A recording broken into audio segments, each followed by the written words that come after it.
भगवान के करवट बदलने का समय आया। करवट बदलने का, जब संपत्ति अधिक होती है तो अनेक उत्सव, करवट बदलना चाहते हैं तो कहा करवट बदलने वाला उत्सव मनाया जाए। सबको आमंत्रित किया गया। भगवान को निद्रा आ रही थी तो दूध पिला करके एक छकड़ा था, जैसे बैलगाड़ी आप कहते हैं, था, उसके नीचे भगवान का पालना लगा दिया। जब नींद खुली तो देखे कि अरे दूध दही सब हमारे ऊपर रखा है, हमको भूख लगी है। भगवान ने अपने चरणों का प्रहार किया, छकड़ा उलट गया। महाराज श्री परीक्षित जी ने कहा छकड़े को उलट दिया भगवान ने? भी तो छोटे हैं। कहे इसलिए क्योंकि उसमें शकटासुर आकर के बैठा है। ये शकटासुर है, भगवान को प्रहार करने आया था। महाराज ऐसा है, हिरण्याक्ष के एक लड़का था, उसका नाम था उत्कच, बड़ा बलवान था, और जब चले तो ऐसे करते करते चले, कभी किसी को धक्का मारे, कभी किसी को धक्का मारे। महाराज लोमस ऋषि जा रहे थे, लोमस ऋषि को धक्का मारा तो उन्हें देखा, गिर पड़े और कहे कि देख मैं तुझे साथ देता हूं, तू जो अपने शरीर का अभिमान कर रहा है, तेरा शरीर तुझसे अलग हो जाए। बस तुरंत शरीर अलग हो गया। कहा अरे महाराज रक्षा करो रक्षा करो। कहे तो जा। जब भगवान श्री कृष्ण सकट के नीचे, छकड़े के नीचे रहेंगे, उस समय तू जाकर बैठ जाना, वे चरण का प्रहार करेंगे, तेरा उद्धार हो जाएगा। ये है महाराज, भगवान ने इसका उद्धार किया। अब भगवान कुछ बड़े हो गए हैं। अब बच्चे जब बड़े होते हैं तो माताएं, बच्चे का सबसे अधिक आनंद माताओं को ही मिलता है। हाँ, महाराज यशोदा जी हाथ गोद में लेकर ऐसे ऐसे उछाल रही है, बड़ा आनंद आ रहा है। भगवान भारी हो गए। अब यशोदा जी ने सोचा ये भारी कैसे हो गए, उठा के नीचे रख दिया और कहा कि हे नारायण, तुमने ही बालक को दिया है, इसलिए तुम ही रक्षा करना। मां अंदर चली गई। अब भगवान भारी क्यों हुए? क्योंकि इधर कंस का भेजा हुआ तृणावर्त महाराज भगवान को मारने के लिए आ रहा है, और भगवान समझ रहे हैं कि तृणावर्त आएगा, यदि मां की गोद में मैं रहा तो मां को भी उठा करके ले जाएगा। भाई मां को उठाएगा मैं उनकी गोद में, और मेरे रहते मेरी मां को छू दे तृणावर्त तो मुझे धिक्कार है। इसलिए भारी होकर के मां के हाथ से नीचे आ गए। मां अंदर गई। महाराज तृणावर्त आया, झंझावात, जैसे बवंडर आता है झंझावात, और भगवान को उठाया। भगवान हल्के हो गए। जब आकाश में लेकर गया तो भगवान ने उसका गला पकड़ा। तृणावर्त ने कहा ए गला छोड़ो। भगवान ने कहा तो गिर जाऊंगा। तो भाई इतनी ऊपर आप लाए हो। तृणावर्त ने कहा तुम गिरोगे तो अवश्य, क्योंकि मैं जब तुमको यहां से फेंकूंगा पृथ्वी पर तो गिरोगे ही, तुम्हारे प्राण भी जाएंगे, और तुम मुझे नहीं जानते हो। भगवान ने कहा क्यों भाई, तुमको क्यों नहीं जानते हैं? कहे मेरा नाम जानते हो क्या है? कहे मेरा नाम तृणावर्त है। भगवान ने कहा तृणावर्त का क्या मतलब होता है? भाई नाम का अर्थ भी तो होना चाहिए। कहे मेरे नाम का अर्थ तृणानि आवर्तयत परिभ्रामयत इति तृणावर्त, जो तिनकों को घुमावे। बवंडर जब चलता देखे तिनके घास फूस सब घूमते रहते हैं, जो तिनकों को घुमावे उसे तृणावर्त कहते हैं। भगवान ने कहा हाँ समझ गया, और तू मुझे नहीं जानता है, तृणावर्त को कहा। तृणावर्त ने कहा तुमको जानने की क्या जरूरत है? कहे तुम तृणावर्त हो, मैं भी वर्ते हूं। कहे कौन वर्त हो? कहे तुम हो तृणावर्त, मैं हूं ब्रह्मांडावर्त। मैं हूं ब्रह्मांडावर्त। तुम तिनकों को घुमाते हो और मैं पूरे ब्रह्मांड को घुमाता हूं। मेरे रोम रोम में करोड़ों ब्रह्मांड हैं। उसने कहा कि अच्छा गप मार रहे हो? भगवान ने कहा गप नहीं मार रहे हैं, और गला पकड़ा महाराज, और गला पकड़ा और वहीं से ऐसा दबाया, नीचे फेंका और महाराज चट्टान पर गिरा। जय श्री राम हो गया। बोलिए तृणावर्तोद्धारक भगवान की जय। अब महाराज जब तृणावर्त गिरा तो भगवान भी साथ ही कूद करके आए। श्री सुखदेव जी कहते हैं कि पापी अपने पाप से मरा और भगवान अपने सत्कर्म से बच गए। हिंस्रः स्वपापेन विहिंसितः खलः साधु समत्वेन भयाद् विमुच्यते। सब लोग आए। अच्छा तृणावर्त को भगवान नीचे मार सकते थे, भगवान ने इसलिए नहीं मारा जब पूतना के स्तनों से दूध खींचा पीने के लिए तो चिल्लाई वो महाराज बड़े जोर से, तो कई लोगों के कान के पर्दे फट गए थे। तो भगवान ने सोचा वो तो स्त्री थी और ये तो दैत्य है, राक्षस है, पुरुष है, ये पता नहीं कितना चिल्लाए। मथुरा वालों में चिल्लाने की कला सबसे अधिक है महाराज, इसलिए भगवान उसको आकाश में ले गए। अब महाराज भगवान दूध पी रहे थे तो यशोदा जी के मन में बात आई कि ये इतना अधिक दूध पीता है, कहीं अपच ना हो जाए। भगवान समझ गए कि माँ के मन में है कि अपच कहीं ना हो जाए, तो भगवान ने अपना मुंह फैला दिया। मुंह, अब जब मुंह फैलाया तो उसमें सूर्य, चंद्रमा, समुद्र, यमुना जी, गंगा जी, अयोध्या, वृंदावन, इंद्रलोक, ब्रह्मलोक, शिवलोक, सब लोक दिखने लगे। चराचर ब्रह्मांड, अनंतानंत ब्रह्मांड दिखने लगे। तो यशोदा जी ने महाराज आंख बंद कर लिया। विश्व रूप का दर्शन भगवान ने श्री यशोदा जी को कराया। एक विद्वान ने कहा कि ये बताओ, विश्व रूप का दर्शन भगवान ने अर्जुन को कराया तो दिव्य नेत्र दिया। दिव्यम दिव्यम ददामि ते चक्षुः पश्य मे रूपमैश्वरम, मैं तुम्हें दिव्य दृष्टि देता हूं। और यशोदा जी को दिव्य दृष्टि नहीं दिया, कैसे दर्शन हुआ? कहते हैं कि यशोदा जी भगवान की मां हैं और अर्जुन क्या है? भगवान के शिष्य हैं। समझे ना? शिष्यस्तेहं साभिमाम त्वं प्रपन्नम, मैं आपका शिष्य हूं, अर्जुन ने कहा है। और मां भगवान को गोद में लेकर खिलाती हैं और मां के अंदर वात्सल्य भक्ति इतनी अधिक है कि भक्ति की दासियां हैं ये सिद्धियां। दिव्य दृष्टि किसकी दासी है? भक्ति देवी की। और भक्ति देवी यशोदा के हृदय में विराजमान है, तो दासी तो रहेगी ही। इसलिए दिव्य दृष्टि देने की आवश्यकता नहीं हुई, भगवान को सहज में ही दर्शन कराना सुलभ हो गया। महाराज अब भगवान का नामकरण संस्कार करना है। नाम बच्चों का कब रखना चाहिए? कहते हैं वैसे तो 11वें दिन नामकरण संस्कार करना चाहिए।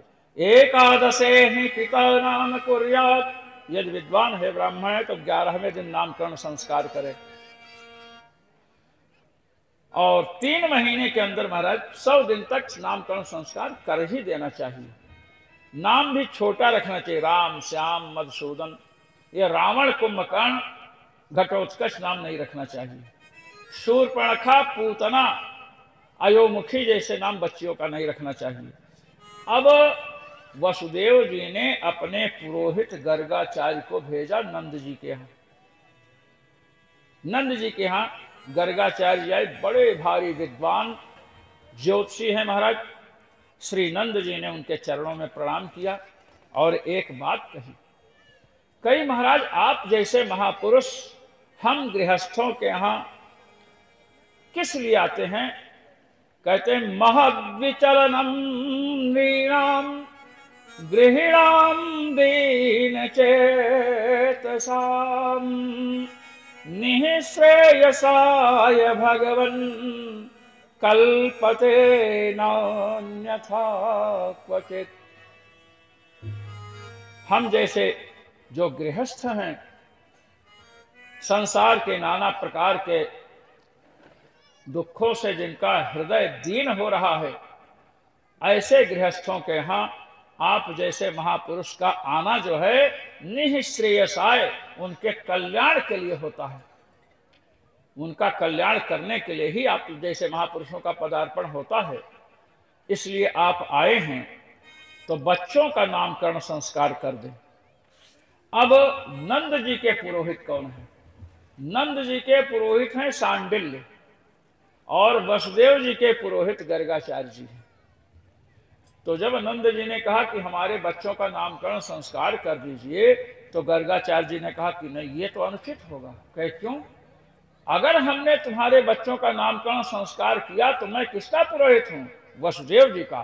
तो कंस को ये मन में निश्चय होगा कि वसुदेव का पुत्र नंद के पास है और वो आपसे शत्रुता कर लेगा, आप पर विपत्तियों के बादल उमड़ने घुमड़ने लगेंगे, इसलिए मैं नामकरण नहीं करूंगा।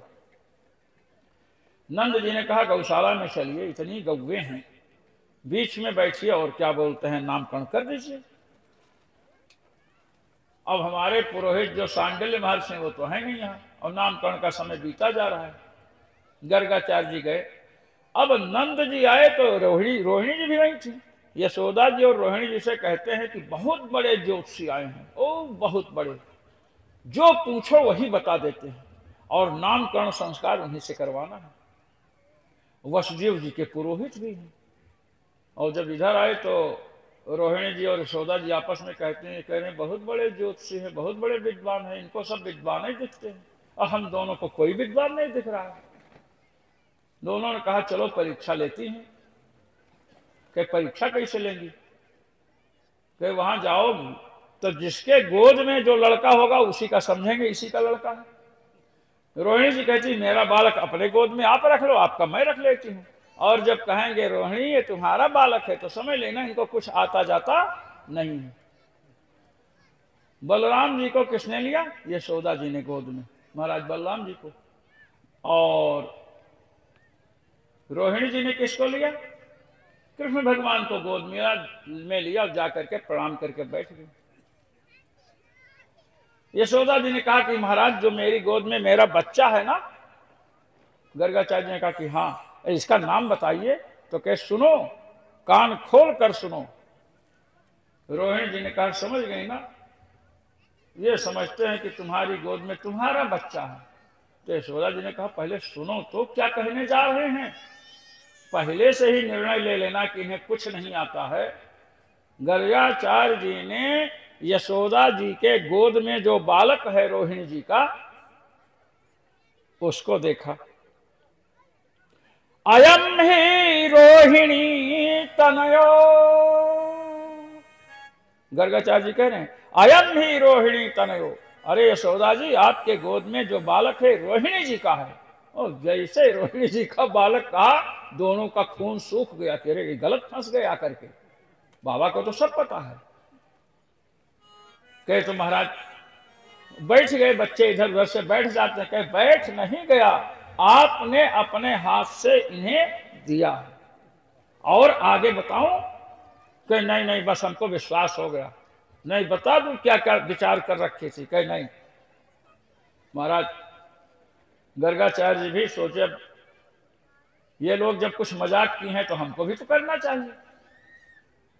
कहे कि इसका नाम राम होगा। रमयन सुहृदो गुणई, अपने गुणों से अपने बंधुओं को आनंदित करेगा, इसलिए इसका नाम एक होगा राम। बलराम दो नाम है। बलाधिक्याद बलम विदुः, और इसके बल सबसे अधिक है, इसलिए इसका दूसरा नाम बल होगा। इसलिए बल अलग नाम है, राम अलग नाम है, हम लोग जोड़ करके बलराम कहते हैं। समझ गए ना? हाँ, बलभद्र जी कहिए, बलराम जी कहिए, दोनों अलग अलग नाम है। इसलिए राम कितने हुए? जब ये चर्चा होती है तो 3 राम का नाम आता है सामने। एक तो परशुराम, जामदग्न राम, परस भी अलग से जुड़ा है, नाम राम ही है। भगवान श्री राम जो है दशरथ, इनको दाशरथी राम कहते हैं, जिससे अलग। और ये कौन है? बलराम जी हैं, रोहिणी राम है। समझे? रोहिणी जी ने कहा कि मेरे गोद में जो इनका बच्चा बैठा है इसके विषय में बता दीजिए। गर्गाचार्य जी ने कहा बताने की तो जरूरत नहीं है, मुझे तो पहले से पता है। जब उनकी गोद में आपका बच्चा है तो आपकी गोद में उनका, तो आप इसलिए कह रहे हैं कि मैं कुछ कहूं नहीं। कहे हाँ, कहे कि ये इसका नाम कृष्ण होगा। इसके अनेक नाम हैं, इसका नाम कृष्ण होगा। कहे महाराज कृष्ण का क्या अर्थ है? कृषति विलिखति विदारयति संसार आठवीम इति कृष्ण। इसके नाम का जो उच्चारण करेंगे उनके संसार रूपी वन का विनाश हो जाएगा। संसार रूपी जंगल का, संसार जंगल में कौन रहते हैं? भालू, रीछ, शेर। संसार रूपी जंगल में काम क्रोध लोभ जैसे शत्रु रहते हैं, ऐसे जंगल का विनाश। कृषिर्भूवाचक शब्दों नश्चा निर्वृत्तिवाचक। कृष का अर्थ है सत और ऋणा का अर्थ है आनंद। सत और आनंद जिसमें हो उसे क्या कहते हैं? कृष्ण कहते हैं।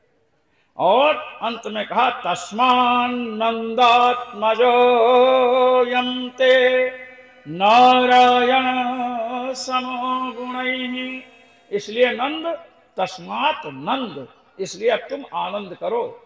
जितने दुष्ट शत्रु होंगे सबको ये मार डालेगा, और ये गुणों में नारायण के समान है, अथवा नारायण गुणों में इसकी समता कर सकते हैं, दूसरा कोई नहीं कर सकता है। अब महाराज जब इस प्रकार कहा और कहे अब हम चलेंगे, तो नंद जी ने कहा कि महाराज आप हमारे यहाँ आए हैं, हम गृहस्थ हैं और कुछ खाएं पिएंगे नहीं तो कैसे होगा, कुछ खा पी लीजिए। कहे मैं अपने हाथ से बनाता हूँ, स्वयं पाकी हूँ। कहे तो महाराज दूध है, चावल है, किशमिश है, बादाम काजू सब है, जो खीर है वो बना लीजिए। अब महाराज इन्होंने एक 5 लीटर वाली बटुली में बढ़िया खीर बना करके रखा।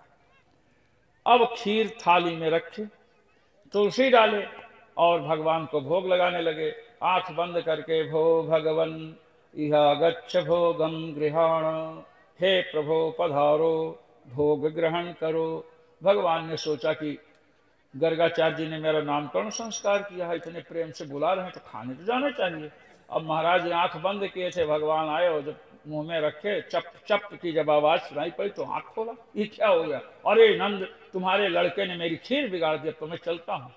नंद जी ने पैर पकड़ लिया कि महाराज ये बालक है, नहीं समझा, दूसरी बार आप बना लीजिए, यहाँ क्या कमी है। दूसरी बार खीर बनी। अब दूसरी बार जब खीर बनी महाराज, तो भोग लगाने लगे, फिर वही स्तुति किए। भगवान ने कहा कि फिर बुला रहे हैं, एक बार में इनका मन नहीं भरा, फिर वही चप चप की आवाज कही, ये देखिए आपके लड़के ने बिगाड़ दिया, अब तो मैं नहीं रुक सकता। नंद जी ने कहा बस एक बार आप रुक जाइए।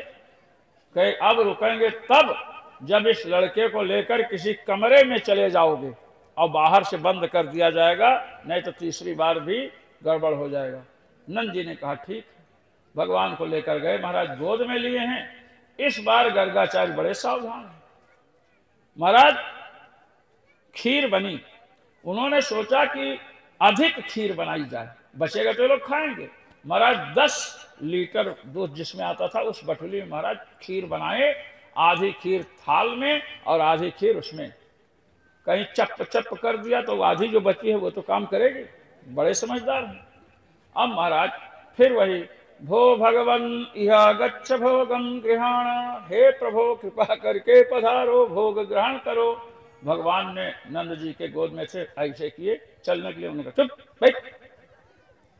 भगवान ने कहा तो बड़ा गड़बड़ है, उधर भक्तराज पुकार रहे हैं और इधर पिताजी ऐसे कर रहे हैं। भगवान ने महाराज 2 रूप धारण किया, एक रूप से तो उस नंद जी के पास और दूसरे रूप से थाली के पास आ गए। भगवान ने सोचा कि इनको गर्गाचार्य को भी परेशानी होती है, हमको भी परेशानी होती, चप चप की आवाज सुनते हैं तो फट से आंख खोल देते हैं। इस बार चप चप की आवाज नहीं करनी है।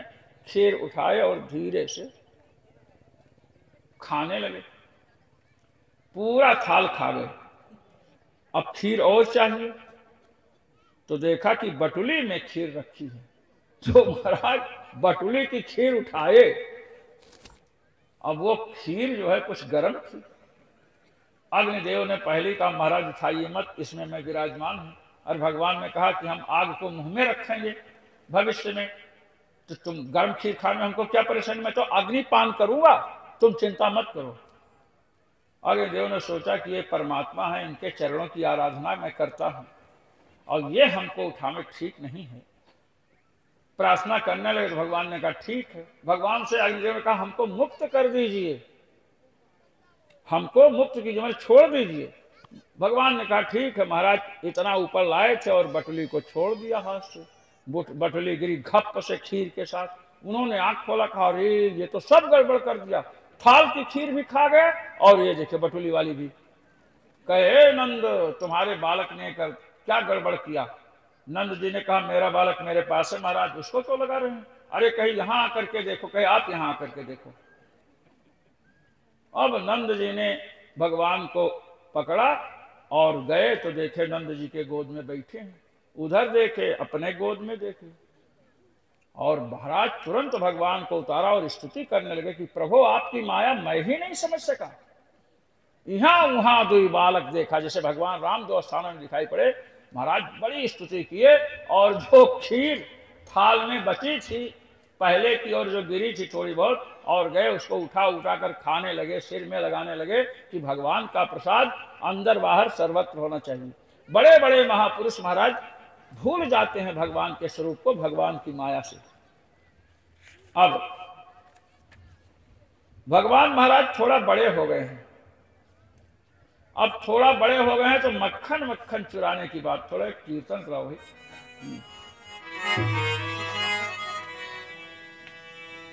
हेलो हेलो,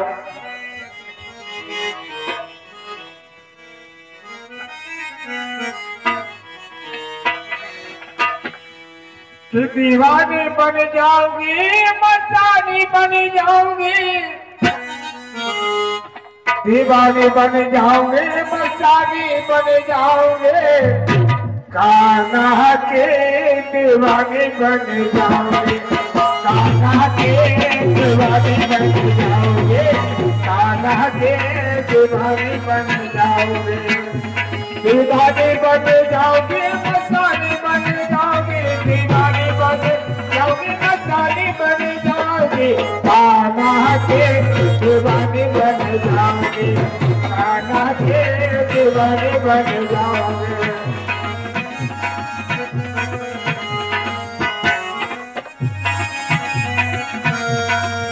जो कान्हा मेरो माखन खाए, मैं मिश्री बन जाओगे, जो कान्हा मेरो माखन खाए, मैं मिश्री बन जाओगे, अब सूझ के में भोग लगा में वही में रम जाओगे, दीवाने बन जाओगे, बंसारी बन जाओगे, दीवाने बन जाओगे, बंसारी बन जाओगे, कान्हा के दीवाने बन जाओगे, कान्हा के दीवाने बन जाओगे।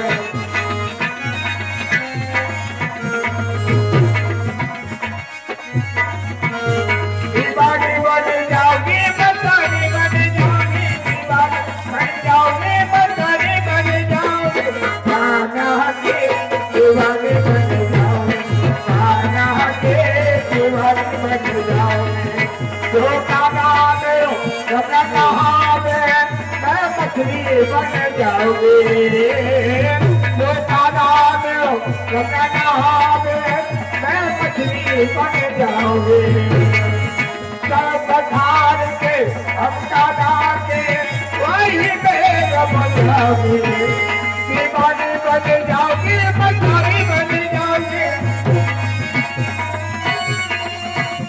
दीवाने बन जाओगे, बंसारी बन जाओगे, कान्हा के दीवाने बन जाओगे, कान्हा के दीवाने बन जाओगे, कान्हा के दीवाने बन जाओगे।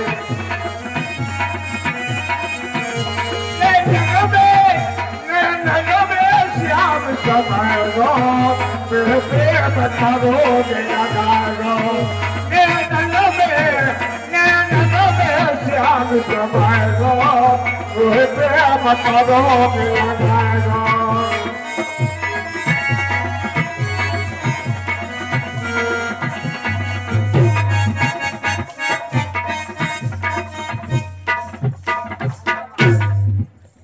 बोलिए, क्या हुआ? बोलिए वृंदावन बिहारी लाल की जय। तो भगवान अब कुछ बड़े हो गए, तो महाराज माखन चोरी की लीला भगवान ने आरंभ की।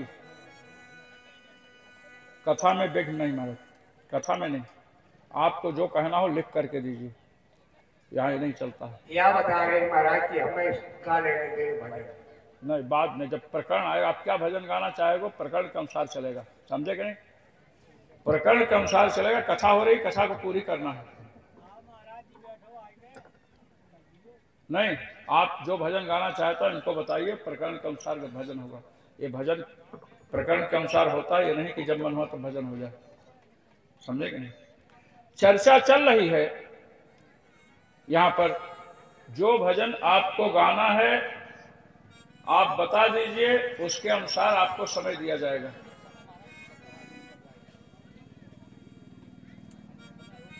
समझे नहीं? तो भगवान जो हैं माखन चोरी की लीला, माखन चोरी कर रहे हैं भगवान। महाराज जितनी गोपियां हैं सबके यहां जाते हैं बच्चों के साथ,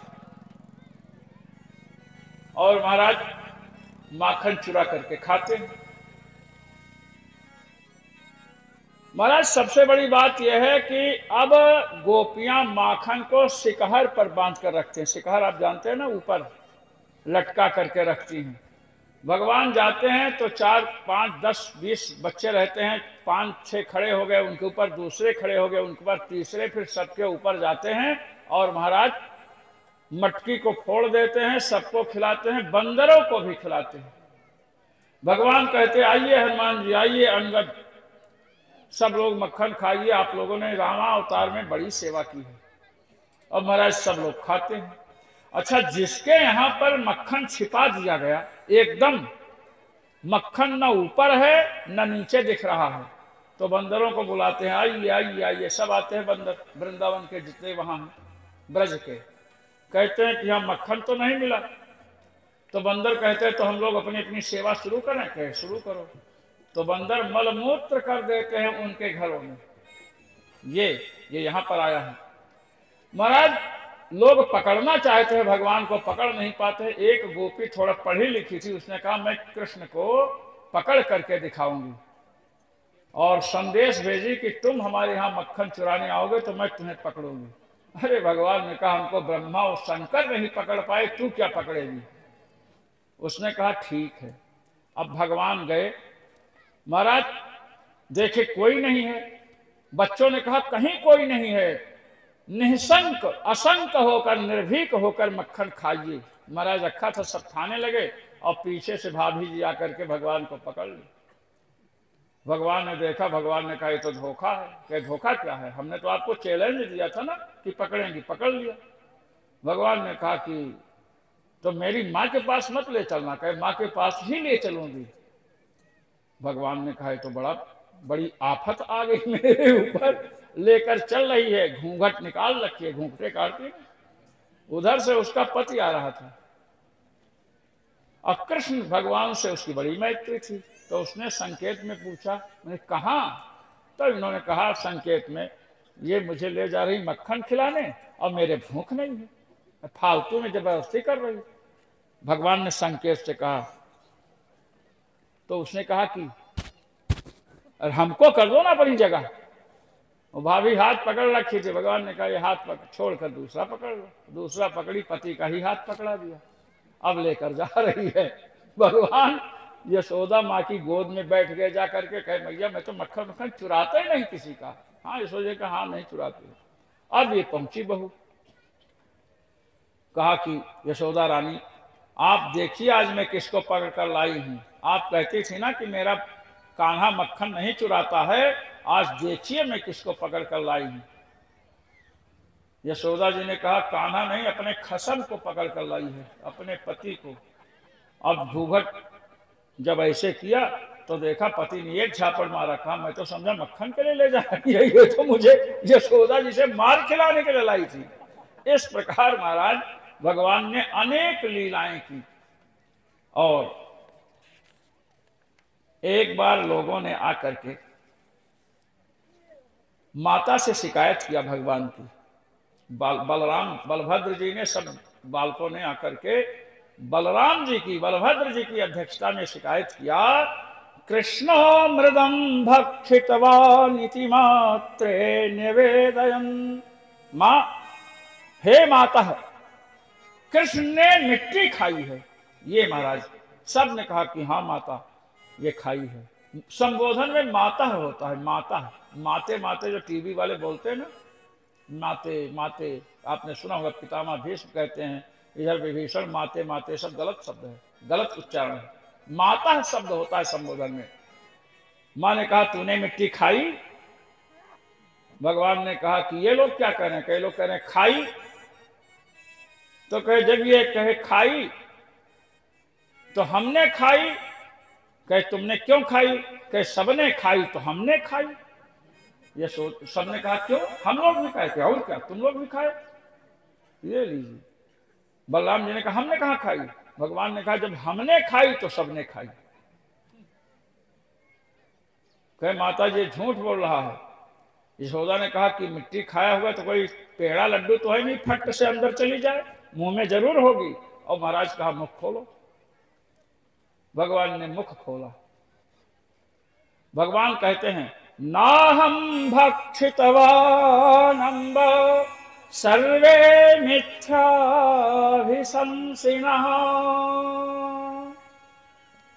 अब इसका श्लोक कहते हैं ना अहम, ये गीता प्रेस की व्याख्या में लिखा, मां मैंने मिट्टी नहीं खाई।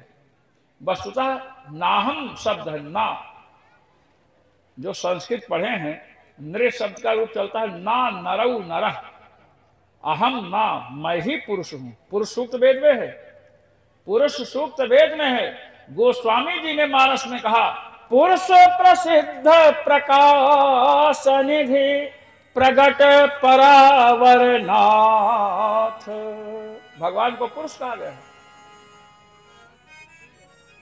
पुरुष सूक्त में भगवान की महिमा का वर्णन है। भगवान कहते ना हम ना अहम, मैं ही पुरुष हूं। भक्षितवान, हमने मिट्टी खाई, और मैंने जब मिट्टी खाई तो मेरे अंदर ये सब हैं, बलराम भी हैं, गोप बालक जितने सब हैं, हमने खाई तो सबने खाई, और तुमने भी खाई क्योंकि तुम भी मेरे अंदर हो, भगवान ने कहा। और महाराज मुख फैला दिया, और मुख फैलाया तो यशोदा जी ने जो दृश्य देखा, अनंत अनंत ब्रह्मांड, बलराम भी दिख रहे हैं, गोप बालक सब दिख रहे हैं, नंद जी भी दिख रहे हैं। यशोदा जी ने सोचा कहीं मैं न दिख जाऊं, तब तक देखी कि मैं भी दिख रही हूं। जैसे यहां डांट रही हूं वैसे वहां भी डांट रही हूं भगवान को।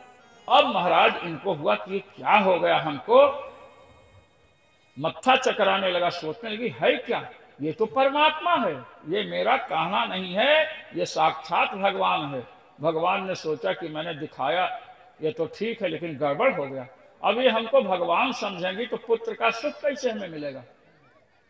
माँ अगर बच्चे को भगवान समझे तो जो माँ का वात्सल्य है उसका अनुभव नहीं कर सकता है पुत्र। भगवान ने कहा गलती तो सुधारनी पड़ेगी। भगवान ने मुख बंद कर लिया। अब मुख बंद करने से जो देखा है वो भूल जाएगा क्या? जो देखा है वो तो नहीं भूलेगा। भगवान ने कहा भुलाना भी पड़ेगा, हमको भगवान समझते रहेंगे तो सब गड़बड़ हो जाएगा। इन्होंने पुत्र सुख का वरदान मांगा है, इसलिए इत्थम विदित तत्त्वायां गोपिकायां स ईश्वरः वैष्णवीं व्यतनोन्मायां पुत्र स्नेहमयीं विभो। इसलिए भगवान ने वैष्णवी माया को प्रेरित किया कि यशोदा जी की बुद्धि पर पर्दा डालो, हाँ स्मरण इनको न रहे, और कहे कि कैसी माया बनाऊं इनके अंदर, के पुत्र स्नेहमयी, ऐसी माया की रचना करो कि ये हमें पुत्र का स्नेह देती रहे। ऐसे किया, सब भूल गई, सब भूल गई मां। तो महाराज इस प्रकार अब भगवान महाराज और बड़े हो गए हैं। दीपावली आई, दीप मालिका महोत्सव। अब दीपावली आई तो मां ने सोचा कि कान्हा के लिए दूध से मक्खन मैं निकालूं। दूध चढ़ा रखी हैं और दही मथ रही हैं। भगवान आए, कहे हमें भूख लगी है, तो मां ने उनको दूध पिलाना शुरू कर दिया। अब दूध पिला रही थी तब तक जो हंडी चढ़ी थी आग पर, उसका दूध नीचे निकलने लगा, नीचे गिरने लगा। तो मां ने तुरंत भगवान को अलग किया और वहां चली गई। भगवान ने कहा कि हमसे अधिक दूध को महत्व दे रही हैं। बड़ा क्रोध आया महाराज, और वहां से छोटे लड़के जब गुस्साते हैं, दांत कचकचाते हैं, दांत कचकचाया और गए और आगे देखे कि एक लोढ़ा रखा था, लोढ़ा, और लोढ़ा उठाए और थोड़ा आगे बढ़े तो यशोदा जी के सास की मटकी रखी थी। घरों में रखते, कहते रहे हमारे अजिया सास की मटकी है, हमारे उनकी मटकी है, बड़ी पुरानी पुरानी मटकियां। गए और महाराज तुरंत लोढ़े से मारा धड़ाक से। अब जब मटकी इतनी पुरानी है, भगवान जिसको फोड़ेंगे वो कैसे बचेगा, पहाड़ की ही क्यों ना हो। अब महाराज मक्खन जो है गिरने लगा और सब बंदरों को, सुग्रीव, हनुमान जी सब आए और बंदर को खिला रहे हैं, स्वयं खा रहे हैं। इधर की ये स्थिति है। अच्छा, भगवान जब दुग्ध पी रहे थे तो मटकी का दूध उसी समय क्यों गिरा नीचे? वैसे तो दूध उबलता है तो गिरता है, नहीं उठाओ। तो एक हरिसूरी जी हैं, बहुत बड़े विद्वान हैं, उन्होंने कहा सुनो मैं बताता हूं क्यों गिर रहा है। अरे गिरना तो पहले ही गिर जाता। उस दूध ने सोचा, मटकी वाले दूध ने, कि ये कृष्ण परमात्मा हैं, ये जब माँ का ही दूध पी लेंगे तो हम लोगों को रहने से हम लोगों के जीवन को धिक्कार है, इसलिए गिर करके आग में भस्म करना चाहता अपने को, वो दुग्ध। अब महाराज दूध तो इसलिए गिरा, मां ने देखा कि कन्हैया तो है ही नहीं, समझ गए कि ये उद्दंड बालक कुछ गड़बड़ किया होगा। अब धीरे धीरे देखना चाहती कहाँ है, गड़बड़ी कर रहा हो तो पकड़े। और भगवान भी महाराज जैसे पका घिसा घिसाया चोर हो, बड़ा अनुभवी चोर हो, तो चोर आगे पीछे ऐसे से देखता रहता है, कोई आ तो नहीं रहा है। भगवान भी ऐसे देख रहे हैं। हयंगवम चौर्य विशंकिते क्षणम, मक्खन खा रहे हैं महाराज, और चोरी की आशंका है कि चोरी, इसलिए यशोदा जी धीरे धीरे आ रही कि चोरी ही कर रहा होगा ये। भगवान ने देखा कि छड़ी लेकर के माँ आ रही, महाराज 9 2 11 भगे वहां से, जो मटकी कुछ बची थी उसको भी पटक दिया। भगे भगवान, यशोदा जी दौड़ी, भगवान भग रहे हैं। श्री सुखदेव जी कहते हैं जिसको लोग मन से नहीं पकड़ पाते हैं उस परमात्मा को माँ स्वयं पकड़ना चाहती है, और जाकर के पकड़ ही लिया। और कहे क्यों बड़ी उद्दंडता करते हो? भगवान ने कहा नहीं, इस बार तू छोड़ दो, मैं आगे से नहीं करूंगा। तू रोज यही कहता आगे से नहीं करूंगा। अब महाराज दोनों हाथ, एक हाथ में पकड़ी और छड़ी हाथ में, तो भगवान तो बड़े लीलाधारी हैं, उन्होंने ऐसा नाटक किया डरने का कि माँ के हृदय में कि बच्चा बहुत डर गया, तो छड़ी छोड़ दिया। और जैसे छड़ी छोड़ा महाराज, तो यशोदा जी ने छड़ी भी छोड़ा, हाथ भी छोड़ दिया। तो भगवान दोनों हाथ से आंख को मल मल करके रोने लगे, दोनों हाथ। तो यशोदा जी ने कहा कि लड़का डर तो बहुत गया है। अच्छा, भगवान के जो नेत्र हैं ये सूर्य और चंद्रमा हैं। भगवान के नेत्र में क्या लगा है? अंजन। अंजन लगाते हैं ना आंखों में, और अंजन काला होता है। तो भगवान आंख को मल मल करके अंजन बाहर निकाल रहे हैं, मानो यह व्यक्त कर रहे हो, यह संदेश दे रहे हो कि तुम सूर्य और चंद्रमा जैसे तेजस्वी हो, सारे संसार का कल्याण करने वाले हो, किंतु जब तक मेरे कर कमलों का स्पर्श तुमसे नहीं होगा तब तक तुम्हारी कालिमा, तुम्हारा पाप तुमसे दूर नहीं हो सकता है। ये संदेश भगवान ने दिया महाराज। और ये जब उस हंडी को, मटकी को महाराज पकड़े थे ना, तो ऊखल पर चढ़ करके पकड़े थे, माने उसी ऊखल से इनको बांधना शुरू कर दिया भगवान को। अब महाराज बांधने लगी तो रस्सी कम पड़ गई, पड़ोस से गई रस्सी ले आई, गांव में सबसे रस्सी ले आई, फिर भी रस्सी कम पड़ रही। दोपहर का समय हो गया, 2 अंगुल की रस्सी कम पड़ रही है। द्वंगुलो अभूतेना संदधेन्यच्च गोपिका, रस्सी 2 अंगुल कम पड़ी तो यशोदा जी ने दूसरी रस्सी जोड़ी। इस प्रकार महाराज पूरी रस्सियां जोड़ दी। गोपियों ने आकर कहा कि तुम्हारे पुत्र के भाग्य में बंधना नहीं लिखा है। अब भगवान तो सर्वव्यापक है, विभु हैं। यशोदा जी बांधने लगी तो भगवान के गुण, असंगता, विभुता प्रकट होने लगे कि बांध कर दिखाओ तब समझो। यशोदा जी को गोपियों ने रोका कि मत बांधो, इसके भाग्य में बंधना नहीं लिखा। यशोदा जी ने कहा मैं इसे बांध कर रहूंगी। भगवान ने कहा बांध कर दिखाओ, मैं परमात्मा हूं, सर्वव्यापक हूं। अब महाराज रस्सी से भगवान बंध क्यों रहे हैं, क्यों नहीं बंध रहे हैं? कहते हैं भगवान सर्वव्यापक है, जो सबसे अधिक व्यापक है उसको कोई बांध ही नहीं सकता है। भगवान विभु हैं, विभुता गुण प्रकट हुआ। भगवान जितनी रस्सियां हैं सब महाराज छोटी पड़ रही हैं। अंत में महाराज दोपहर का समय हो गया, श्री यशोदा जी के शरीर से पसीना निकलने लगा, महाराज प्रस्वेद निकलने लगा।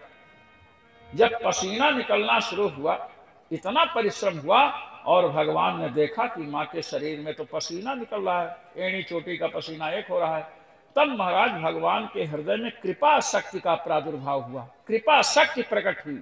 और जैसे कृपा शक्ति प्रकट हुई तो पहले के जो भगवान के गुण विभुत्व, सर्वव्यापकत्व, ये गुण जो बंधने नहीं दे रहे थे, सब गुण महाराज भगवान को छोड़कर 9 2 11 हो गए, रफू चक्कर भग गए सब गुण। कृपा शक्ति के उदित होते ही, भगवान की कृपा शक्ति जब महाराज प्रकट होती है तभी भगवान बंधते हैं। रस्सी 2 अंगुल की कम पड़ रही है, 2 अंगुल रस्सी क्यों कम पड़ रही है, इस पर अनेक विद्वानों ने अपने अपने भाव व्यक्त किए हैं। किंतु श्री सुखदेव जी जो श्री परीक्षित जी को कथा सुना रहे हैं, वे कहते हैं कि 2 अंगुल रस्सी कम क्यों पड़ी, क्योंकि अभी 2 बातें नहीं हुई हैं। दृष्ट्वा परिश्रमं कृष्ण कृपया सीत स्वबंधने। अभी 2 बातें नहीं हुई हैं। एक तो परिश्रम नहीं हुआ है, ऐसा परिश्रम कि शरीर से पसीना निकलने लगे, प्रस्वेद, संस्कृत में प्रस्वेद कहते हैं, पसीना निकले। लोग करते ना, घरों में जब पहले दराते थे उससे गेहूं पीसते थे तो महाराज पसीना निकलता था। अब वो चक्की का गेहूं लाते हैं, आटा लाते हैं ना। एक विद्वान मेरे पास आए, कहे कि महाराज आजकल जो हॉस्पिटल में बच्चा पैदा करने के लिए बहुओं को ले जाना पड़ता, जानते हैं क्यों? हमने कहा क्यों?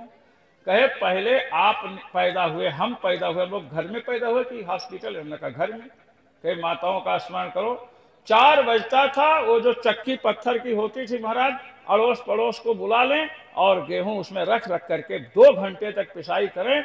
महाराज हाथ में इतनी शक्ति कि एक चाटा मार दे तो चोर 4 कलक खाए। और जब से वो बंद हो गया तब से हॉस्पिटल में जाओ तब बच्चा पैदा होता है सही ढंग से। ये आप देख लीजिए। हमारे यहाँ ये नहीं कि पहले निर्धनता थी इसलिए अपने हाथ से पीसते थे, ये व्यायाम था। आज महाराज वो छूट गया तो प्रजनन सामर्थ्य नष्ट हो गई। आप अनुभव कर सकते हैं। आप लोग इतने बैठे हैं यहाँ बड़े बड़े, बताइए किसकी माँ हॉस्पिटल गई? हम लोगों की माँ नहीं गई ना हॉस्पिटल। क्यों? क्योंकि वो लोग गेहूं को पीसती थी, उसकी पीसेंगी तो इतना। अच्छा, गेहूं पीसते पीसते पूरे गांव का प्रपंच भी हो जाता था, हाल चाल सब पूछ लेती थी। और हाथ में शक्ति, घर का गेहूं पवित्र भी रहेगा और चक्की में महाराज ऐसा गर्म हो जाता है उसकी शक्ति भी नष्ट होती है, और घर के गेहूं में महाराज ओरिजिनल आटा। इसलिए महाराज चर्चा चल रही है कि यशोदा माँ के शरीर से पसीना जब निकला तो उस पसीने को देखकर भगवान के हृदय में कृपा शक्ति का प्रादुर्भाव हुआ। परिश्रम और कृपा, ये 2 की कमी अभी तक थी, इसलिए भगवान नहीं बंधे। परिश्रम और जब कृपा, ये दोनों, परिश्रम भी हुआ, कृपा शक्ति हुई, इसलिए भगवान बंध गए। लोग कहते हैं भगवान की कृपा तो है सब पर, ऐसे नहीं होती है कृपा। यशोदा जी भगवान की माँ हैं, भगवान ने अपनी माँ पर तब तक कृपा नहीं की जब तक माँ के शरीर से पसीना नहीं निकला महाराज, बांधते बांधते। तो जब परिश्रम करोगे तो भगवान की कृपा की प्राप्ति के अधिकारी होगे। अगर परिश्रम में कोई कमी रह जाए तो प्रार्थना अवश्य करनी चाहिए कि प्रभु कोई कमी रह गई हो तो आप स्वयं पूर्ण कर देना।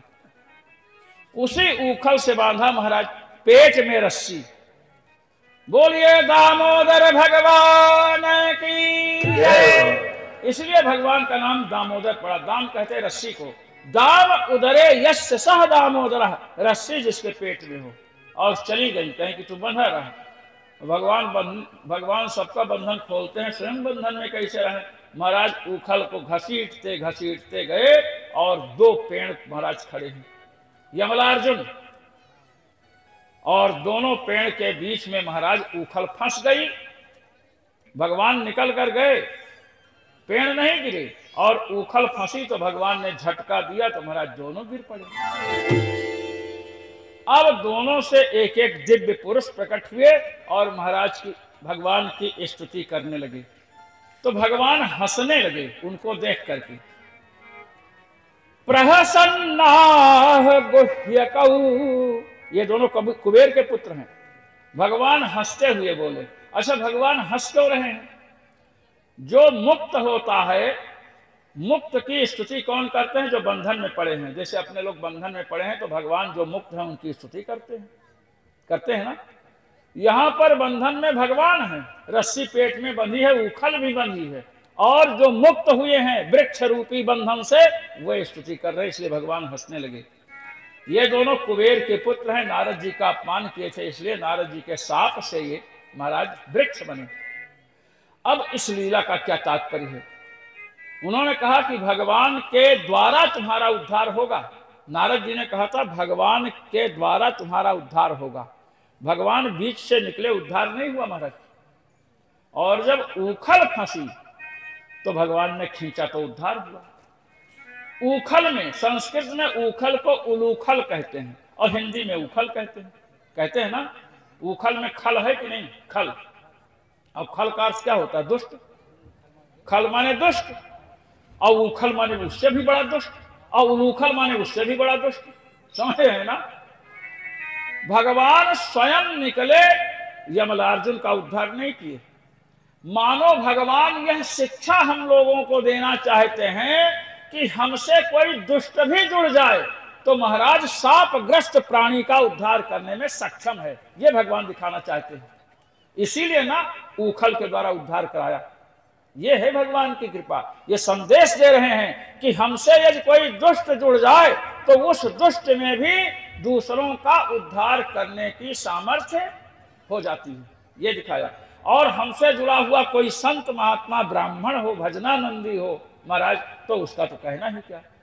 अस्तु, अब जब पेड़ गिरे तो बालकों ने देखा, बच्चे छोटे छोटे थे, बच्चों ने जब आवाज हुई, बड़ी तेज आवाज हुई, सब दौड़ करके आए कि पेड़ कैसे गिर गया। तो बच्चों ने कहा कान्हा जो है ना, इसने गिरा दिया। लोगों ने कहा चुप रहो, बेवकूफ बनाते हो, अरे लड़का कहीं पेड़ गिरा सकता है, अब बच्चे क्या करें। किंतु विचार किया कि अब यहां नहीं रहना चाहिए, बड़े बड़े उत्पात हो रहे हैं, महाराज छोड़ करके वृंदावन चले गए। वृंदावन में महाराज भगवान गए। अब वहां पर वत्सासुर, बकासुर जैसे दैत्य आए, सबका वध किया। अघासुर आया महाराज, अघासुर का भी भगवान ने वध कर दिया। समय क्या है?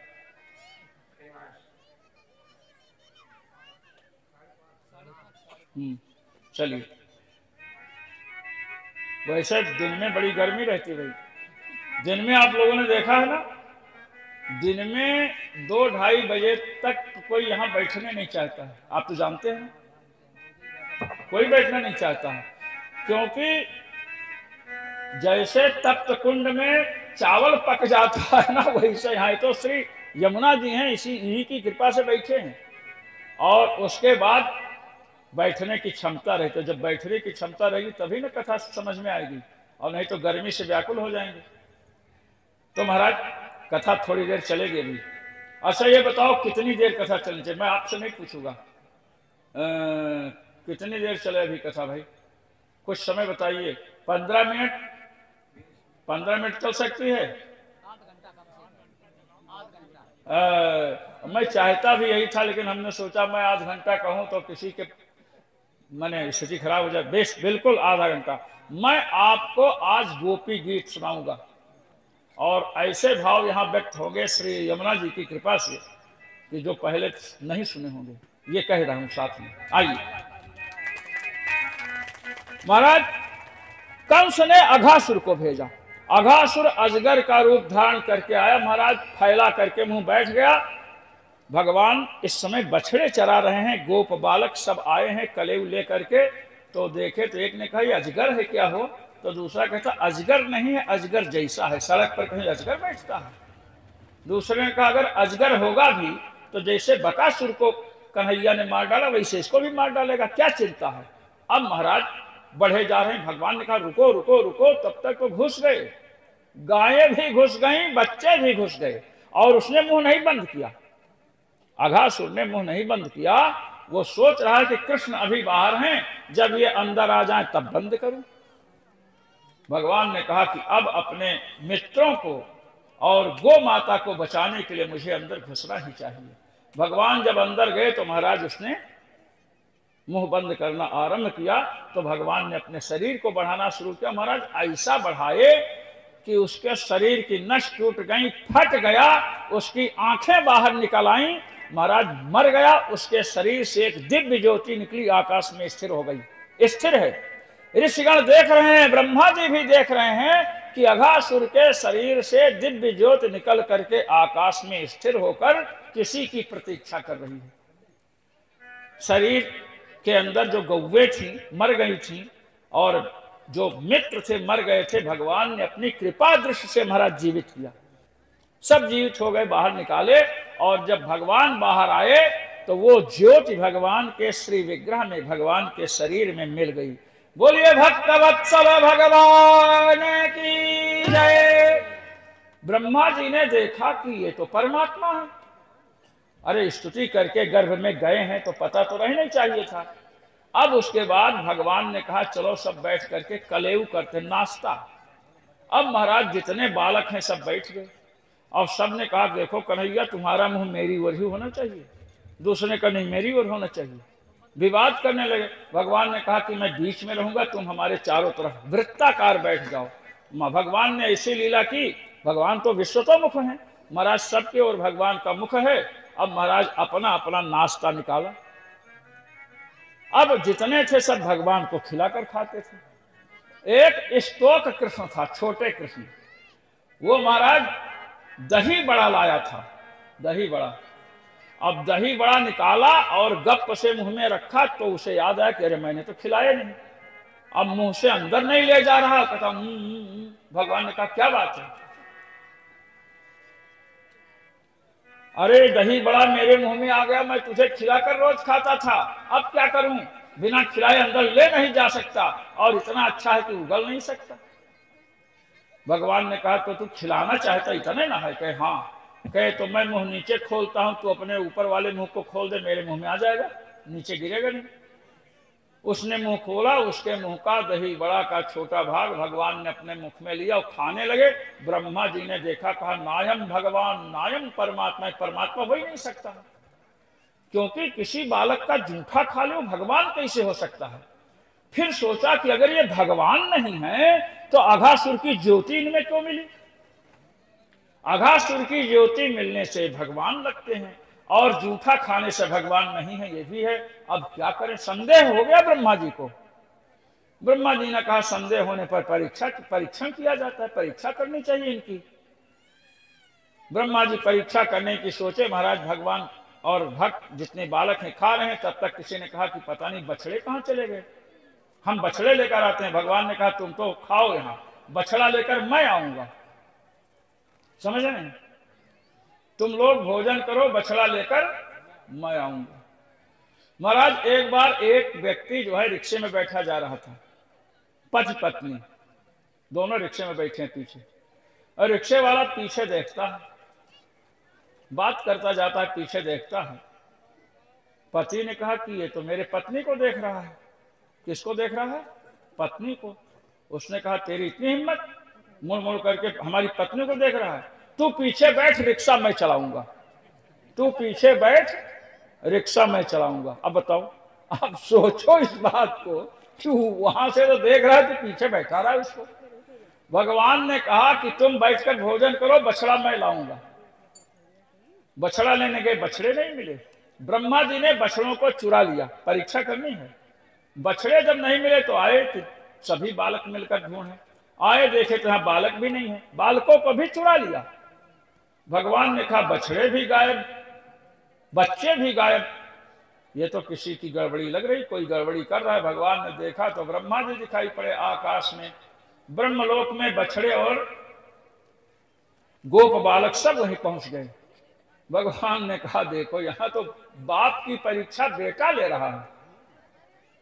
भगवान ने कहा इनको दिखाना चाहिए। भगवान ने संकल्प किया, जितने बछड़े महाराज ब्रह्मा जी ले गए थे, जितने गोप बालकों को ले गए थे, उतने बछड़े उतने गोप बालक यहां पर दिखाई पड़े।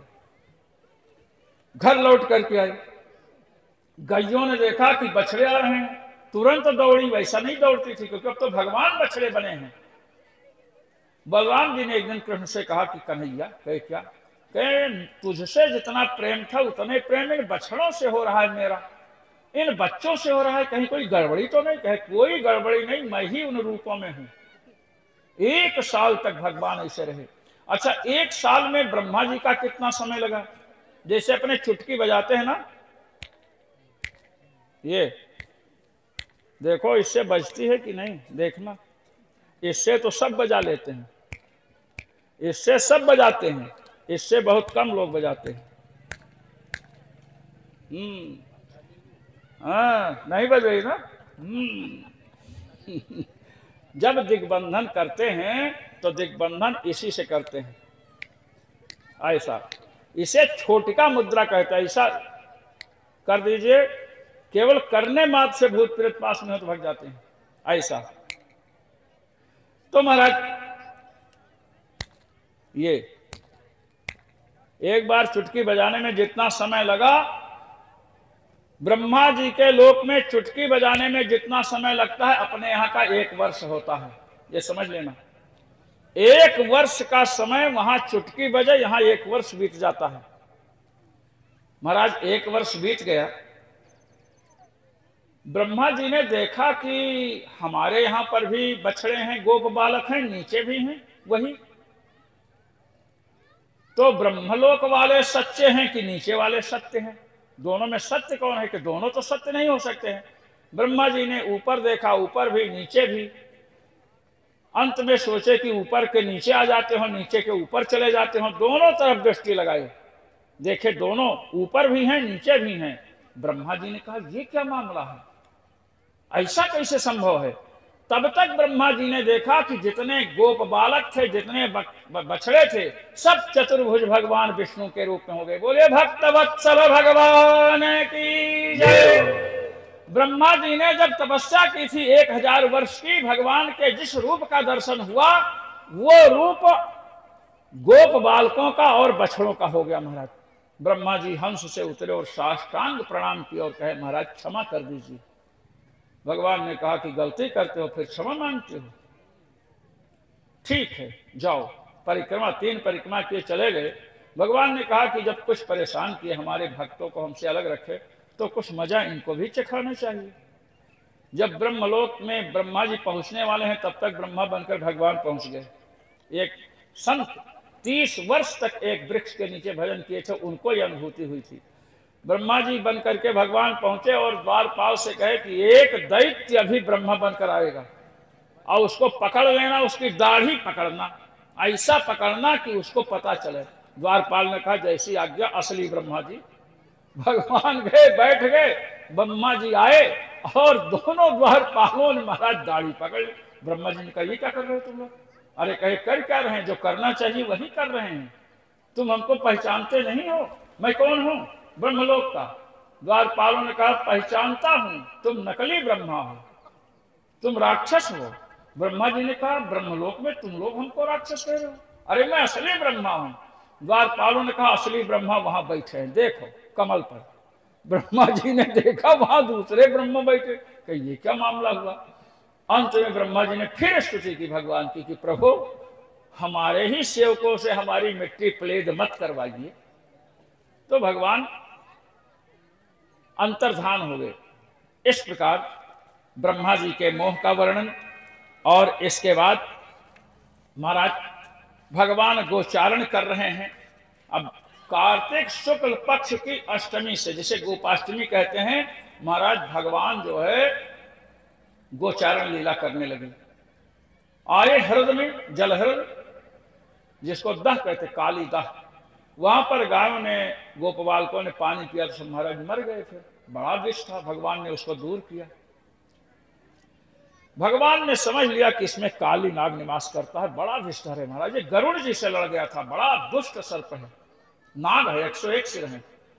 भगवान ने सोचा कि इसे निकालना चाहिए। भगवान काली दाह में कूदते हैं। हृद एक कदम्ब का वृक्ष, इतना विष है उसका कि ऊपर से पक्षी जाए तो महाराज गिर पड़ते हैं विष के प्रभाव से। आसपास के जितने वृक्ष हैं सब महाराज जल करके राख हो चुके हैं। एक ही वृक्ष है कदम्ब का। भागवत के विद्वान कहते हो कदम्ब का वृक्ष क्यों नहीं जला? कहते हैं कि जब गरुण जी अमृत लेकर के चले तो उसकी बूंद उस वृक्ष पर गिरी, इसलिए वो हरा भरा है। दूसरी बात, भविष्य में भगवान के चरणों का स्पर्श इसे प्राप्त होना है, इसी पर चढ़कर भगवान कालिय हृदय में कूदेंगे, इसलिए भी जीवित है। महाराज अंदर गए।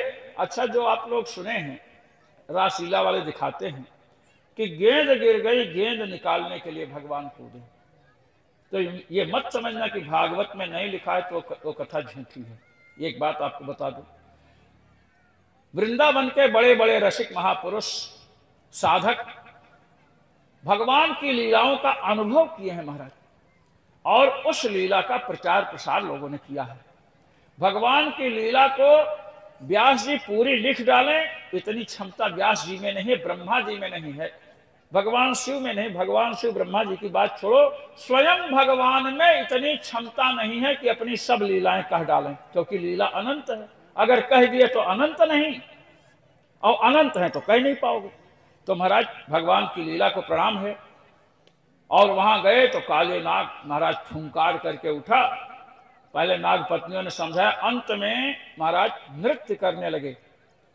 ये तांडव नृत्य है। दो प्रकार का नृत्य होता है, तांडव और लास्य। लास्य नृत्य स्त्रियों का है, पार्वती जी का है, और तांडव नृत्य भगवान शिव करते हैं। भगवान श्री कृष्ण ने तांडव आरंभ कर दिया, जो जो सिर ऊपर उठाता है उसी पर पाद प्रहार किया महाराज। अंत में कालिय नाग की पत्नियां शरण में आई और कालिय नाग भी शरण में आया। भगवान ने कहा, निर्भय हो जाओ। कालिय के कोषागार में कौस्तुभमणि रखी थी महाराज, कौस्तुभमणि उसने भेंट किया। भगवान ने कहा कि तुम चले जाओ रमणक जूट। उसने कहा कि गरुण जी हमको मार डालेंगे, कि मेरे चरण चिन्ह तुम्हारे सिर पर हैं, गरुण कुछ नहीं करेंगे। श्री सुखदेव जी से परीक्षित जी ने पूछा कि महाराज गरुण जी तो जहां कालिय नाग रहता था वहां भी आ सकते थे, वहां क्यों नहीं आए उसे मारने के लिए? अरे कहे कि सुनो, ऐसी बात है कि गरुण जी नागों को पकड़ पकड़ कर खाते थे, तो कुछ तो खाते थे, कुछ को ऐसे मार डालते थे। तो नागों ने मीटिंग की और कहा कि आपको हम लोग भोजन देंगे, एक नाग देंगे। अमावस्या के दिन एक वृक्ष के नीचे महाराज सब राशन पानी रखा जाता था, सब नाग रखते थे। कालिय नाग क्या करता था, जो रखते थे लोग उसको भी खा जाता था, और जब इसका नंबर आया रखने का तो रखा नहीं, गरुण जी से लड़ने को तैयार हुआ। गरुण जी को पकड़ लिया तो गरुण जी ने पंखों से ऐसी मार मारी कि महाराज भगा वहां से और आकर के इस कालिय हृदय में छिप गया। अब यहां छिपा क्यों है? यहां इसलिए छिपा है क्योंकि सौभर ऋषि ने गरुण जी को शाप दे रखा है।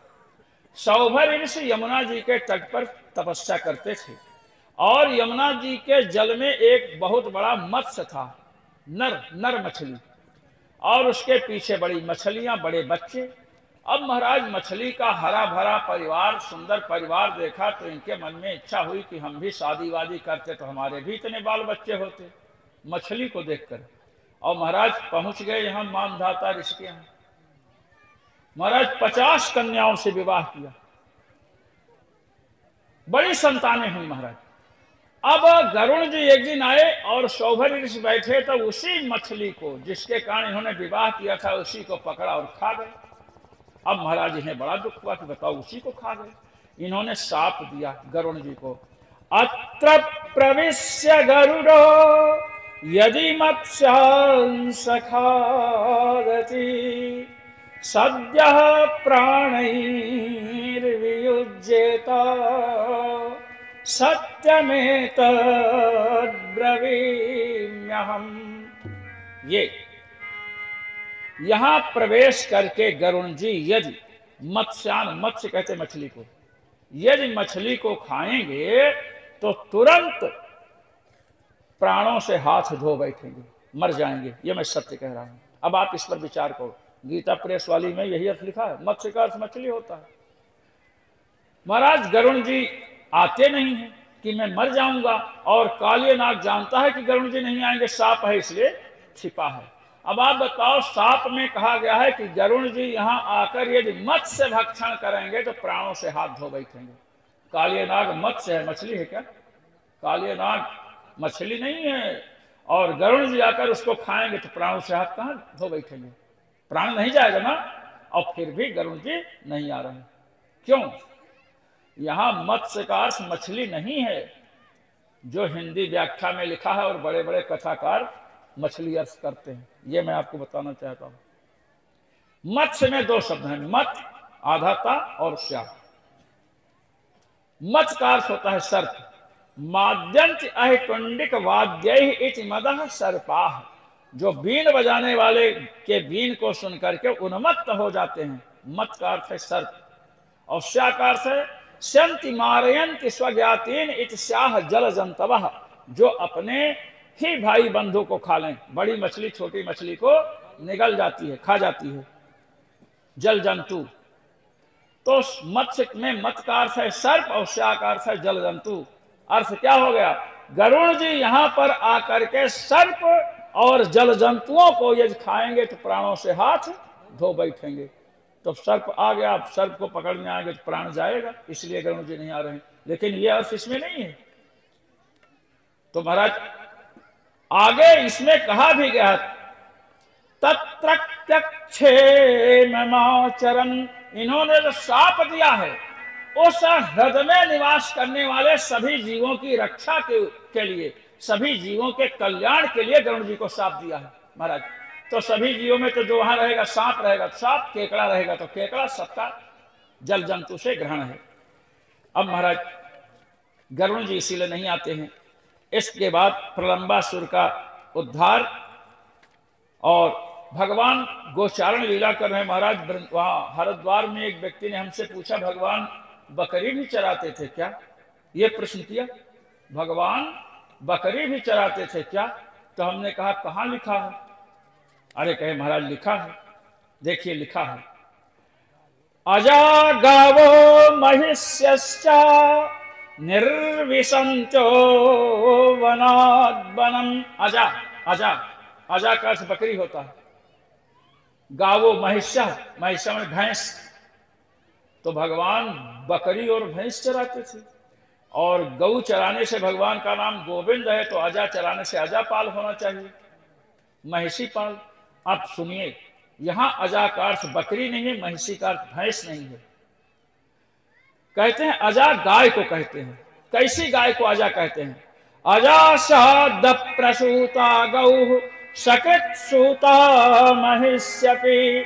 जो गाय ब्याई नहीं है उस गाय को हमारे संस्कृत में अजा शब्द से भी कहा जाता है। तो अजा चलाते हैं अर्थात जो अभी तक गर्भ धारण नहीं की है, ब्याई नहीं है, बस पेट में बच्चा है तो भी ब्याई नहीं है, तो महाराज इन गौओं को चराते हैं।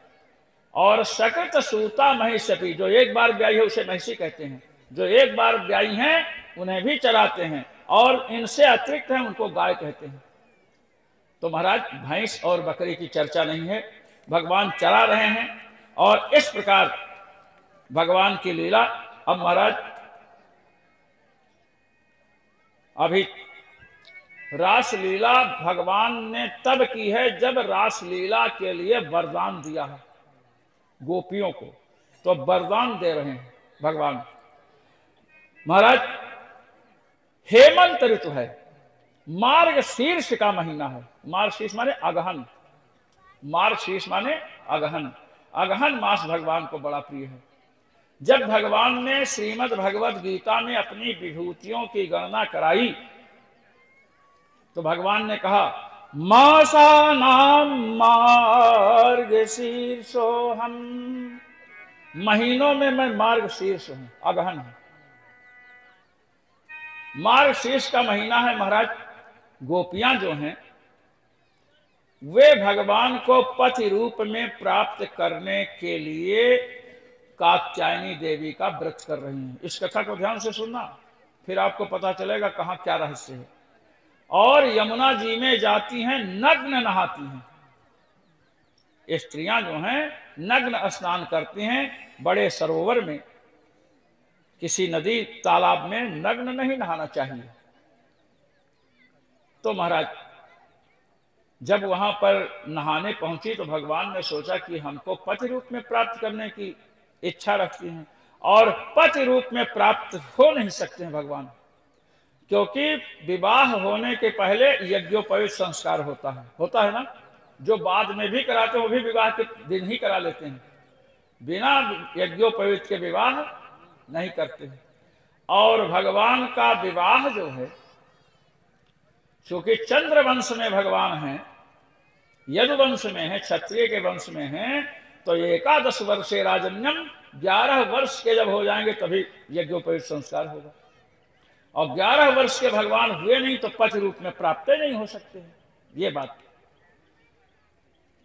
अब ये मंत्र जपती हैं तो भगवती से क्या कहती हैं?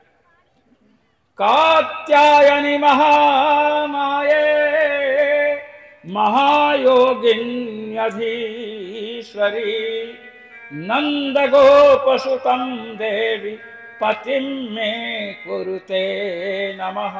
हे कात्यायनी भगवती, हे महामाये, हे सबकी स्वामिनी, वसुदेव के पुत्र, वसुदेव नहीं, नंद गोपसुतम, नंद के जो पुत्र हैं, समझ ना, नंद के पुत्र कौन हैं? जो गोलोक बिहारी श्री कृष्ण हैं, क्योंकि ये वृंदावन की हैं, इनको बैकुंठ बिहारी से कुछ लेना देना नहीं है।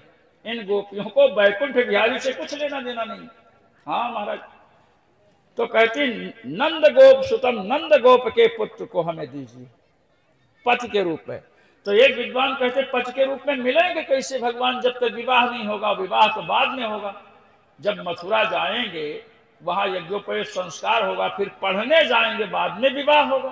तो पति तो बनने की योग्यता भगवान में है नहीं, तो पति रूप में कात्यायनी देवी बड़े संकट में पड़ी हुई हैं कि जिसका विवाह है यज्ञोपवीत नहीं हो, मैं कैसे पति के रूप में दूं?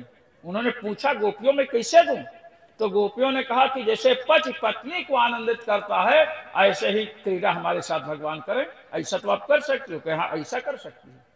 ये अब महाराज नग्न होकर के नहाने गए तो भगवान आए और सबका वस्त्र लेकर के पेड़ पर चढ़ गए। जब वहां से बाहर देखी तो वस्त्र ही नहीं। भगवान से लोगों ने कहा वस्त्र कहाँ गए? तो एक ने कहा कि देखो कहीं कृष्ण तो नहीं आए हैं, क्योंकि ये सब उपद्रव उन्हीं के द्वारा हो सकता है। देखे तो ऊपर वंशी निनाद कर रहे हैं भगवान। वंशी, ये वंशी कौन है महाराज? पहले इसमें बता ही देते हैं। जब भगवान श्री राम दंडकारण्य में गए वनवास में, तो भगवान श्री राम के शरीर जंगल में चलेंगे, धूल उड़ेगी तो धूले न जमा होगी शरीर में, कोई क्रीम पाउडर तो लगेगा नहीं। जटाएं बन गए हैं, केस, चरणों में कांटे लगे हैं, और दंडकारण्य में निवास करने वाले बड़े बड़े अमलात्मा विमलात्मा महात्मा जो ब्रह्मा जी के लोक को भी ठुकरा दे महाराज, ऐसे लोग हैं वहां पर।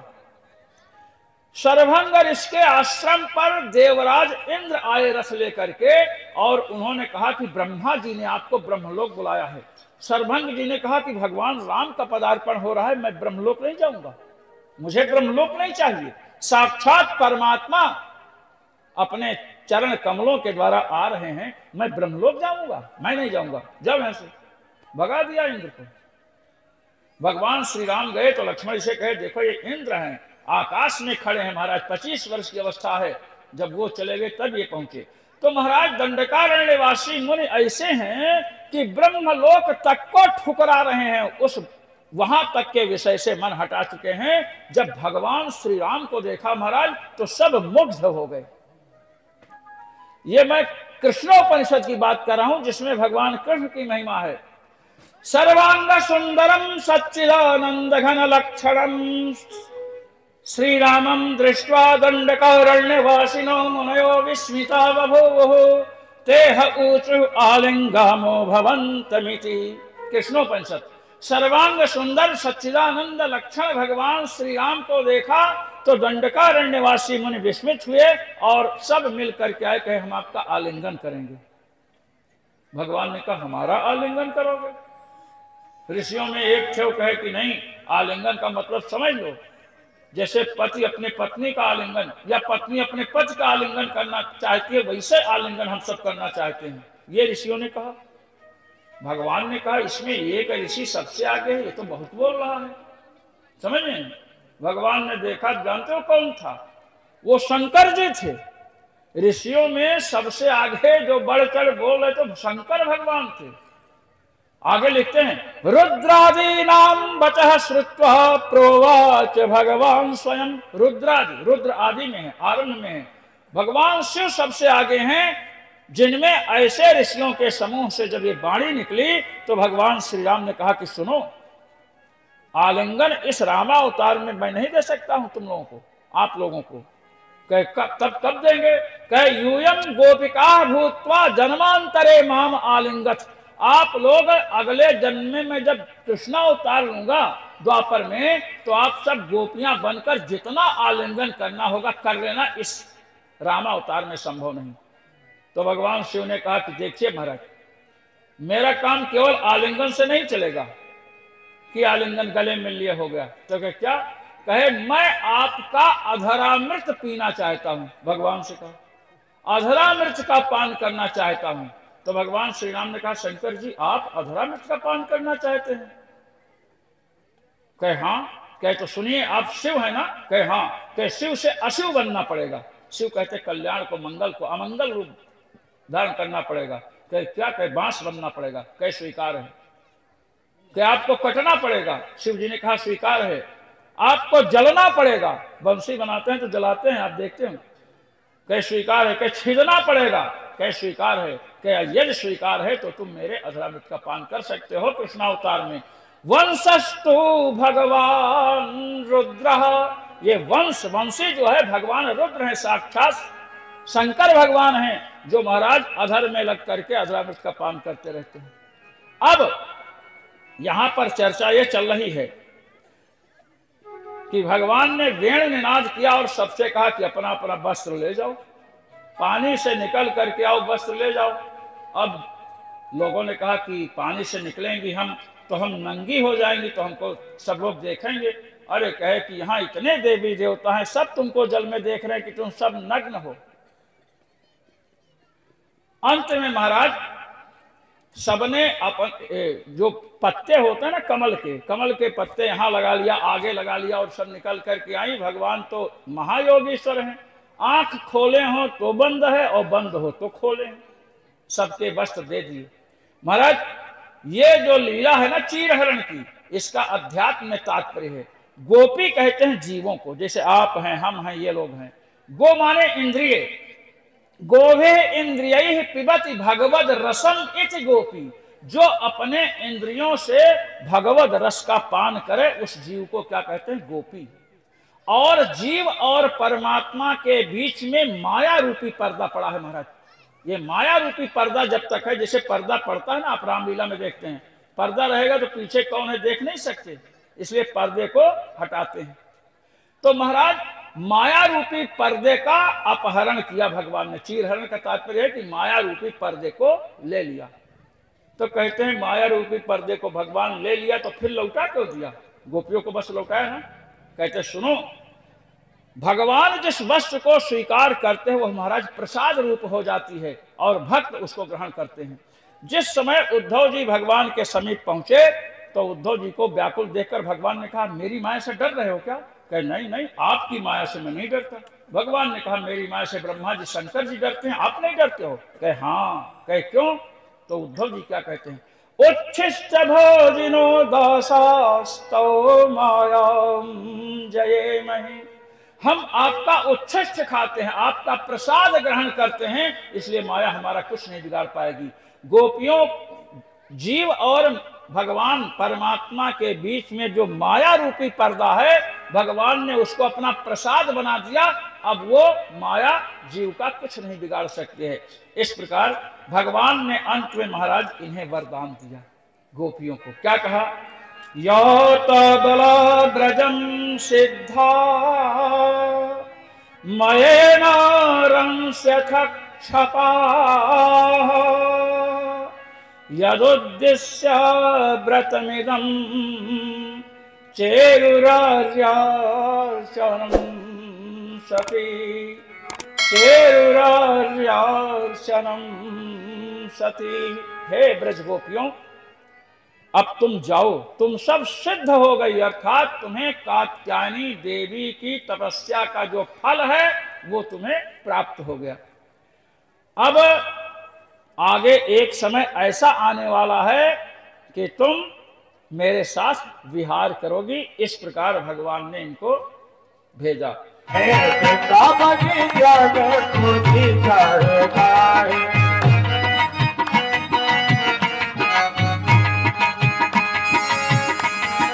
सबको जाने को जी चाहता है, बेरोजगार जाने को जी चाहता है, पिता बने जाने को जी चाहता है।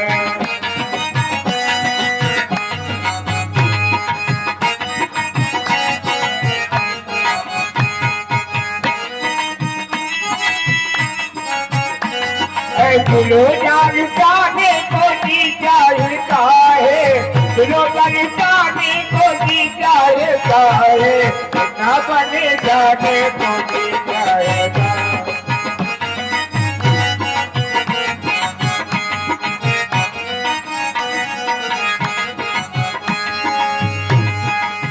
वृंदावन में वृंदावन में गंगे बहते हैं,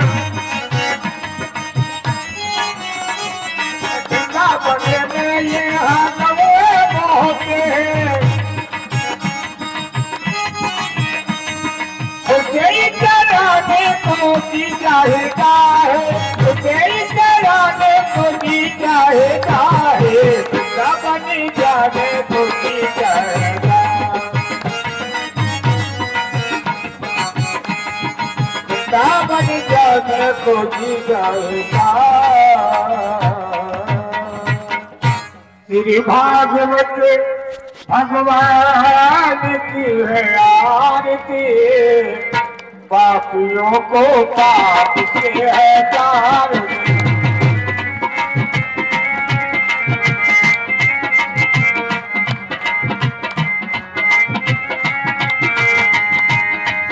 श्री भागवत भगवान की आरती, पापियों को पाप से है तारती।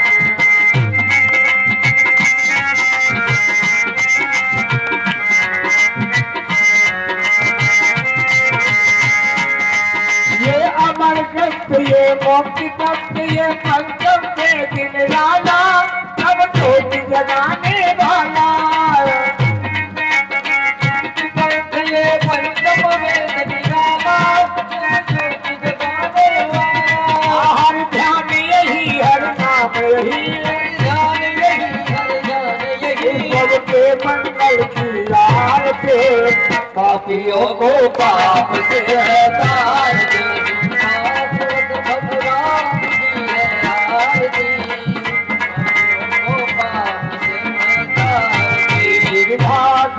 भगवान की है आरती, पापियों को पाप से है तारती। भागवत भगवान की है आरती, पापियों को पाप से है तारती। भागवत भगवान की है आरती, पापियों को पाप से है तारती। भागवत भगवान की है आरती, पापियों को पाप से है तारती।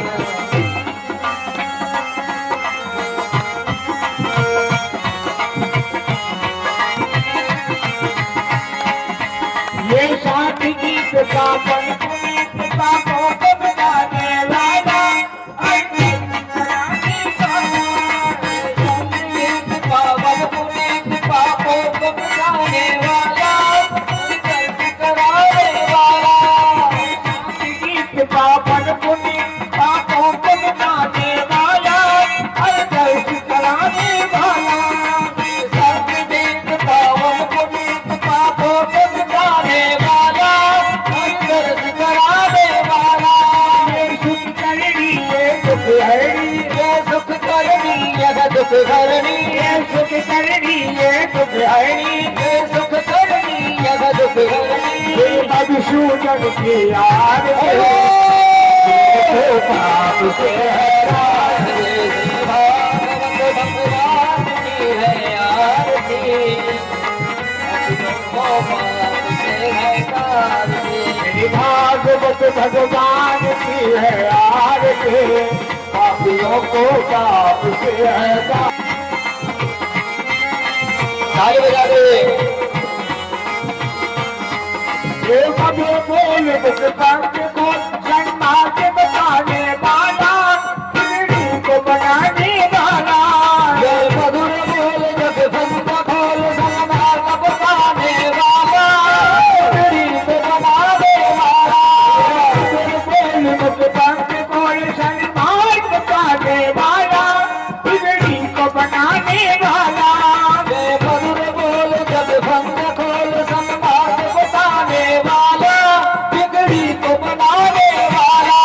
श्री राम यही घनश्याम यही, श्री राम यही घनश्याम यही, श्री राम यही घनश्याम यही, श्री राम यही घनश्याम यही। सबके महिमा की आरती, पापों के पाप से है आरती, भगवान की है आरती, पापियों को पाप से है आरती। भागवत भगवान की है आरती, पापियों को पाप से है आरती।